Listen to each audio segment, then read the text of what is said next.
Pendant longtemps, l'histoire entre Nicolas Sarkozy et Marie-Dominique Cuglioli est restée en retrait de la scène publique, reléguée à un passé discret, presque effacé par l'omniprésence médiatique des unions suivantes de l'ancien président français. Pourtant, derrière cette façade de normalité et de silence médiatique se cachait une vérité plus complexe, plus trouble, que Marie-Dominique Cuglioli a gardée pendant des décennies. Aujourd'hui, alors que le monde semble redécouvrir les arcanes des années 80, elle décide de parler. Et ce qu'elle révèle bouleverse non seulement la sphère privée, mais aussi la mémoire politique française. Nous sommes au début des années 1980. Nicolas Sarkozy, jeune avocat ambitieux, commence à faire ses armes dans le monde politique de Neuilly-sur-Seine, sous l'égide de Charles Pasqua et de Jacques Chirac. Marie-Dominique Cuglioli, fille du pharmacien d'un quartier aisé, mène une vie loin des projecteurs, marquée par une éducation catholique stricte et des valeurs familiales profondément enracinées. Leur rencontre n'a rien d'un conte de fées,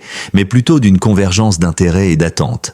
Lui cherche une image de stabilité et de respectabilité dans sa conquête politique. Elle voit en lui un homme qui pourrait lui apporter un certain prestige social. Les premiers mois sont doux, marqués par une sincérité naissante, de longues discussions et une complicité discrète. Très vite, ils se marient. Nicolas Sarkozy a 23 ans, elle en a 25. Mais derrière le mariage célébré dans la sobriété bourgeoise, quelque chose d'étrange s'installe. Nicolas n'a jamais vraiment été là, confiera Marie-Dominique plus tard.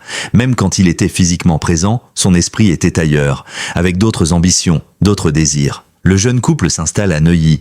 2 enfants naîtront de leur union, Pierre et Jean. Pourtant, selon les confidences récentes de Marie-Dominique, dès la naissance de leur premier fils, elle aurait ressenti un glissement. Une fracture silencieuse que ni les gestes tendres ni les discours enflammés ne parviennent à combler. Nicolas Sarkozy est déjà dans une course. Pas une course contre le temps, mais une course contre lui-même. Il veut réussir, briller, dépasser tous les noms établis. Jacques Chirac devient son mentor, puis son rival. Il se couche tard, il se lève tôt. Il est avocat, adjoint au maire, puis maire. À chaque étape, il s'éloigne un peu plus de sa femme et de ses enfants. Marie-Dominique, reléguée à la sphère domestique, assume seule l'éducation. « Je devenais invisible », confie-t-elle dans un extrait de son témoignage publié par un média indépendant. Il ne me regardait plus, il ne me parlait plus, il n'était là que pour se montrer, jamais pour partager. En 1988, alors que Nicolas Sarkozy se rapproche de Cécilia Attias, épouse de Jacques Martin à l'époque, Marie-Dominique commence à soupçonner une liaison. Les appels mystérieux, les voyages non justifiés, les week-ends professionnels à répétition, mais surtout l'attitude, froide, mécanique, presque violente dans les silences. Il avait 2 visages, dit-elle, celui qu'il montrait au monde, ambitieux, charmant, protecteur, et celui que je voyais à la maison, distant, nerveux, autoritaire. Elle découvre plus tard que leur rupture avait été planifiée depuis longtemps. Selon elle, Nicolas Sarkozy aurait entretenu une double vie pendant près de 2 ans avant de demander officiellement le divorce. Ce n'est qu'en 1996 que leur séparation sera définitive sur le plan légal. Mais pour elle, la rupture était consommée bien avant.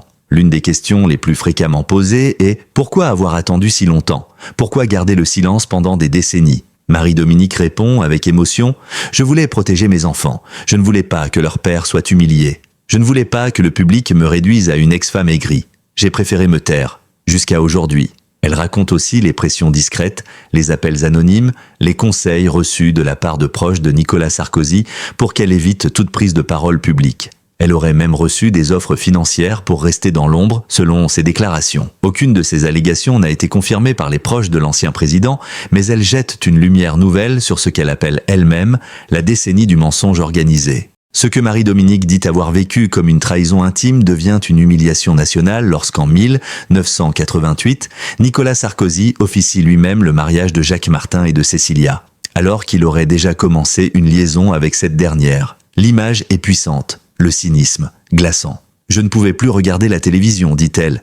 Partout, son visage, son sourire, et moi, seule avec 2 enfants, oubliés. C'est à ce moment que, selon ses propres termes, elle aurait frôlé une profonde dépression. Soutenue uniquement par sa famille, et refusant toute aide psychologique par fierté, elle s'enferme dans un quotidien où chaque geste est une tentative de survie. Ce n'est plus seulement une affaire de trahison sentimentale. Selon elle, c'est un projet méthodique de réécriture du passé, piloté par un homme obsédé par sa propre légende. À mesure que Nicolas Sarkozy grimpait les échelons du pouvoir, sa première épouse devenait un souvenir gênant. Une page qu'il voulait non seulement tourner, mais brûler. Après son divorce officiel, en 1996, Nicolas Sarkozy se lance dans une carrière politique nationale sans précédent. De ministre du Budget à ministre de l'Intérieur, en passant par président de l'UMP puis président de la République en 2007, il devient l'un des visages les plus reconnaissables de la France contemporaine. Mais pour Marie-Dominique, chaque étape de cette ascension était accompagnée d'un effacement progressif de tout ce qui pouvait rappeler son existence dans la vie de l'homme devenu chef d'État. À la télévision, on parlait de Cécilia puis de Carla, mais jamais de moi, comme si je n'avais jamais existé,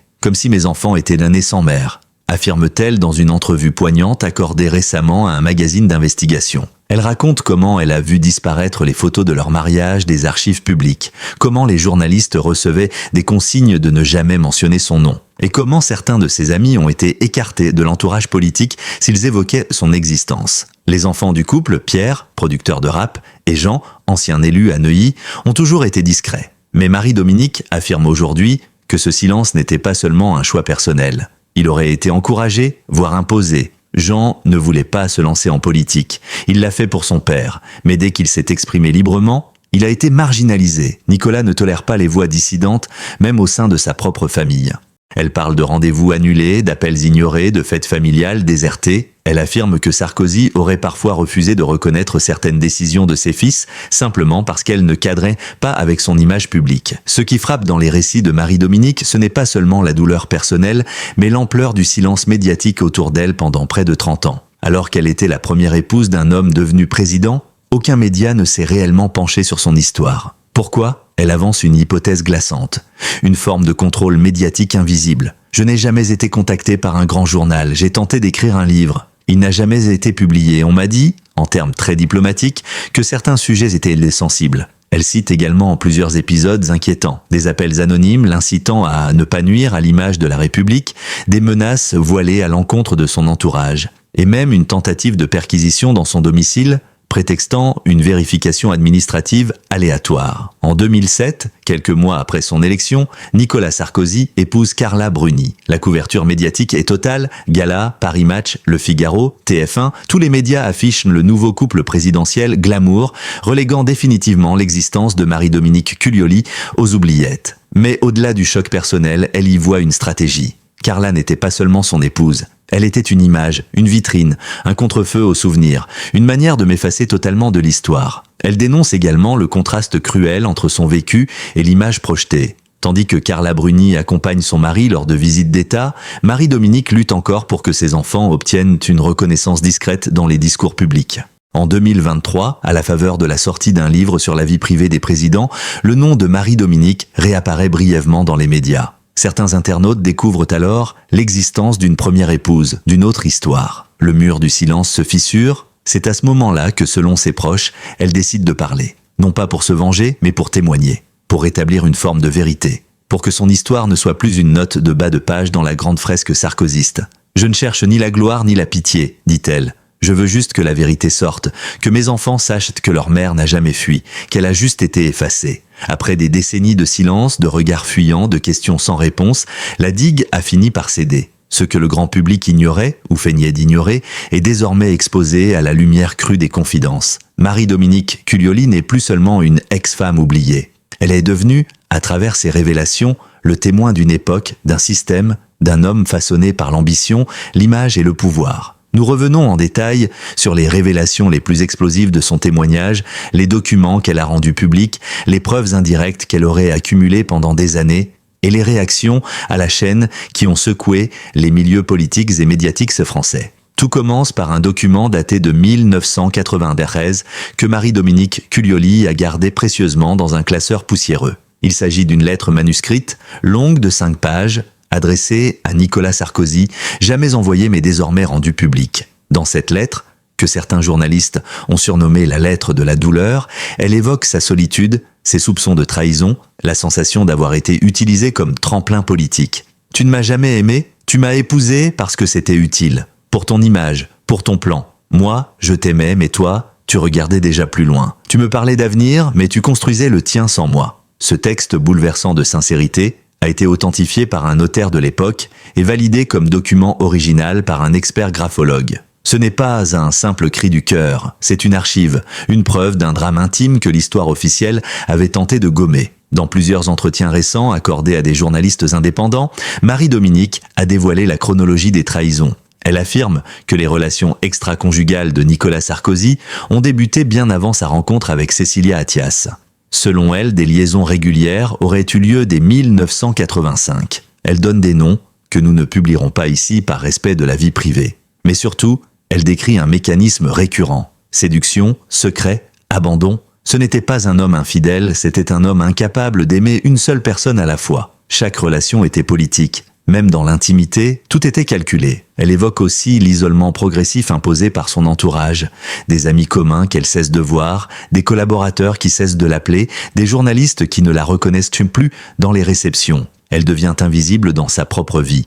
Parmi les révélations les plus troublantes, on retrouve la description d'un schéma de manipulation émotionnelle. Marie-Dominique affirme que Nicolas Sarkozy usait d'un mélange de charme, de menaces voilées et de chantage affectif pour maintenir sa domination. Il savait quand me flatter, quand me rabaisser, quand me faire douter. Il n'a jamais levé la main sur moi. Mais ses mots étaient des armes. Elle décrit des scènes de dispute où l'ancien président aurait usé de phrases dévastatrices telles que « Tu n'es rien sans moi »,« Tu ne seras jamais entendu »,« Tu n'as aucun avenir sans le mien ». Ces témoignages, bien que difficiles à vérifier objectivement, résonnent puissamment dans une époque marquée par la prise de parole des femmes victimes de violences psychologiques. L'un des passages les plus polémiques de son récit concerne des irrégularités financières présumées pendant leur vie commune. Elle évoque notamment des transactions bancaires douteuses, des achats immobiliers faits sans son accord, des comptes ouverts à son nom mais contrôlés par d'autres mains. Marie-Dominique aurait, selon ses dires, conservé des relevés bancaires, des quittances, des documents notariés montrant que certains fonds familiaux auraient été détournés vers des projets personnels de Nicolas Sarkozy sans son consentement. Jusqu'à présent, aucun journaliste n'a pu consulter l'intégralité de ces documents. Mais plusieurs médias d'investigation ont confirmé qu'une équipe juridique examine actuellement leur validité. Lorsque les premières révélations de Marie-Dominique Cuglioli ont été publiées en ligne, l'effet a été immédiat. Le nom de Nicolas Sarkozy, déjà régulièrement cité dans des affaires judiciaires, est redevenu viral. Les chaînes d'information continues ont consacré des émissions spéciales. Les réseaux sociaux se sont enflammés. Les révélations de Marie-Dominique Cuglioli n'ont pas seulement fait trembler les murs du passé conjugal d'un ancien président, elles ont déclenché une onde de choc bien plus vaste.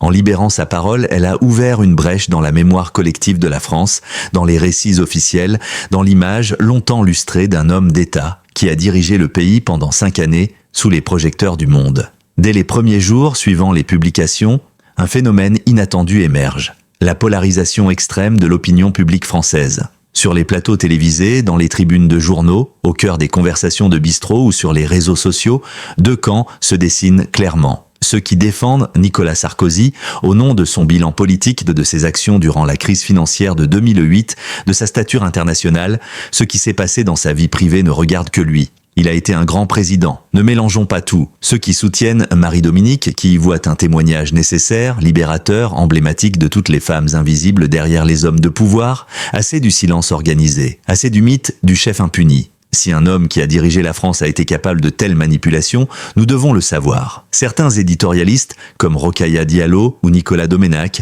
appellent à repenser notre façon de sacraliser les figures politiques et à considérer la parole des femmes comme un élément essentiel dans la construction de la mémoire nationale. Ce qui aurait pu rester une affaire franco-française a pris rapidement une ampleur internationale. Des médias comme The Guardian, El País, Die Zeit ou encore The New York Times ont consacré des dossiers aux révélations de Marie-Dominique Cuglioli. Dans certains articles, le parallèle est même fait avec des affaires similaires dans d'autres pays, où les premières épouses de chefs d'État ont été réduites au silence pendant des années avant de parler à la fin de leur vie. Une chronique du Washington Post titre « Quand la première épouse raconte enfin pourquoi les démocraties doivent écouter ce que le pouvoir a tenté de cacher ». L'image de la France, souvent présentée comme progressiste, se voit interrogée à travers le prisme du pouvoir masculin impuni et du mépris silencieux envers les femmes effacées. Parmi les conséquences les plus sensibles de cette affaire figure la réaction de la famille Sarkozy elle-même. Pierre Sarkozy, producteur musical, a publié un message sobre sur Instagram « C'est l'histoire de mes parents.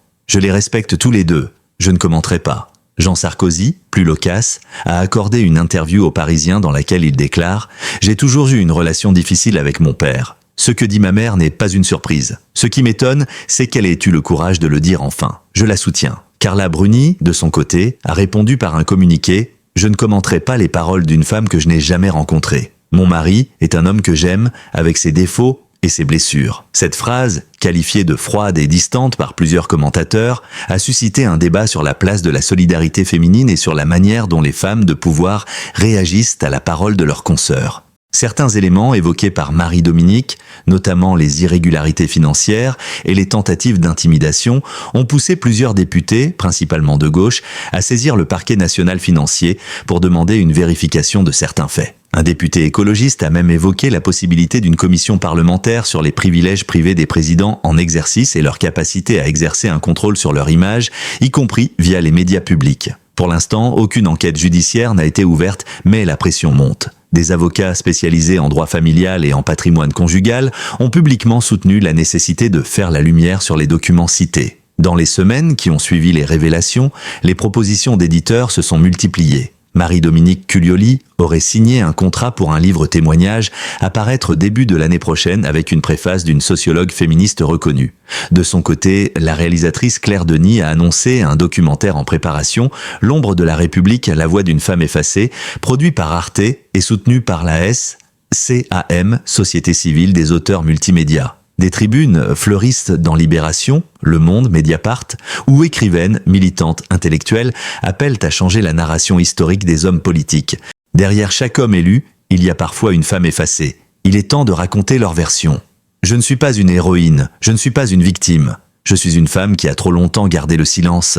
Si mon histoire peut éclairer d'autres destins, alors cela en valait la peine. Marie-Dominique Cuglioli. Pendant des décennies, elle est restée dans l'ombre. On la décrivait comme discrète, silencieuse, presque oubliée. Aujourd'hui, Marie-Dominique Cuglioli n'est plus seulement la première épouse d'un président. Elle est devenue la voix d'une époque refoulée, le symbole d'une mémoire que l'on a tenté d'effacer et qui, par sa seule volonté, revient hanter l'histoire officielle. Il y a encore 6 mois, rares étaient ceux qui se souvenaient du nom de Marie-Dominique Cuglioli. Aujourd'hui, elle est invitée sur les plateaux d'émissions littéraires, de débats de société, d'émissions féminines du matin à la télévision publique comme privée. Mais ce n'est pas une tournée de promotion classique. C'est une prise de parole en différé, un retour vers une vérité enfouie. Sur France Inter, elle confie « Pendant trop longtemps, j'ai accepté que d'autres racontent de ma vie à ma place. Aujourd'hui, je veux parler avec mes mots, même si c'est tard. Il n'est jamais trop tard pour rétablir ce que l'on a vécu. » Le ton n'est ni vengeur ni amer. Il est calme, précis, presque apaisé. Ce qui frappe les auditeurs, c'est la lucidité tranquille de cette femme qui, longtemps décrite comme invisible, irradie soudainement d'une lumière inattendue. Les sociologues se penchent désormais sur le phénomène Cuglioli. Certains y voient un effet post-#MeToo, d'autres y voient un phénomène culturel profond. La réappropriation par les femmes de leur place dans les récits de pouvoir. Selon la chercheuse Camille Froidevaux-Métry, autrice de Un corps à soi. Ce que fait Marie-Dominique, ce n'est pas juste raconter une histoire conjugale, c'est affirmer que les femmes ne sont pas des figurantes dans les grandes biographies masculines. Elles réclament sa place dans l'histoire. Et cette relecture féminine, longtemps absente des livres de sciences politiques ou des chroniques présidentielles, devient peu à peu incontournable. Des archives sont revisitées. Des journalistes réexaminent les années 80 et 90 avec un regard neuf. Ce que l'on croyait privé devient, rétrospectivement, hautement politique. Le livre de Marie-Dominique Cuglioli, intitulé Ma vérité, journal d'une femme oubliée, se classe dès sa sortie parmi les meilleures ventes. Loin des règlements de compte, l'ouvrage se distingue par son ton sobre, sa richesse émotionnelle, sa précision dans les dates, les lieux, les faits. Elle y décrit l'enfermement domestique, les silences imposés, mais aussi ses propres erreurs, ses doutes, ses complicités passives. Elle ne se donne pas le beau rôle. Elle assume « j'ai voulu croire ». J'ai voulu qu'il change, j'ai menti à mes proches. Je me suis menti à moi-même et j'ai laissé faire jusqu'au jour où j'ai compris que se taire, c'était aussi trahir. Cette franchise bouleverse les lecteurs. De nombreuses femmes, parfois âgées, parfois très jeunes, lui écrivent pour lui dire « Vous avez mis des mots sur ce que j'ai vécu. Vous m'avez donné du courage. » Les conséquences de cette affaire ne s'arrêtent pas à la sphère intime. Déjà, des projets de loi sont proposés pour renforcer la transparence sur les patrimoines familiaux des élus de la République. Des sénateurs évoquent la création d'un fonds d'aide juridique pour les ex-conjoints des 2 personnalités politiques, souvent laissés sans recours pendant des années. Dans les écoles de journalisme, les cas pratiques sur La parole des invisibles intègrent désormais l'affaire Cuglioli comme sujet d'analyse. On interroge la responsabilité des médias dans le silence imposé à certaines figures, surtout féminines. Et même au sein des partis politiques, on commence à revoir la manière dont on gère les biographies officielles, souvent édulcorées, nettoyées de tout ce qui pourrait nuire à l'image d'un leader. Interrogée par une journaliste sur ce qu'elle attend désormais de Nicolas Sarkozy, Marie-Dominique répond avec douceur « Rien. Je n'attends plus rien de lui. Ce n'est pas à lui que je parle. C'est aux autres, à celles et ceux qui ont été réduits au silence. Si ma parole peut les aider, alors j'aurai accompli quelque chose. » Elle n'a jamais souhaité poursuivre en justice. Elle n'a jamais demandé réparation. Elle ne réclame pas la vengeance, mais la mémoire. Elle souhaite simplement qu'à l'avenir, on n'oublie plus celle qu'on a effacée. Dans la dernière page de son livre, elle écrit « J'ai été l'épouse d'un futur président. J'ai été mère, seule, dans l'ombre d'un homme public. J'ai été une femme silencieuse. Mais aujourd'hui, je suis la narratrice de ma propre vie. Et personne ne pourra jamais me retirer cela. » Le cas Marie-Dominique Cuglioli n'est pas une anecdote. Ce n'est pas une vengeance d'ex-femme. C'est un choc narratif, un point de bascule. Grâce à son courage, la France se redécouvre, relit ses mythes, revisite ses héros, et comprend que derrière chaque destin politique se cachent des histoires humaines, complexes, douloureuses, mais nécessaires.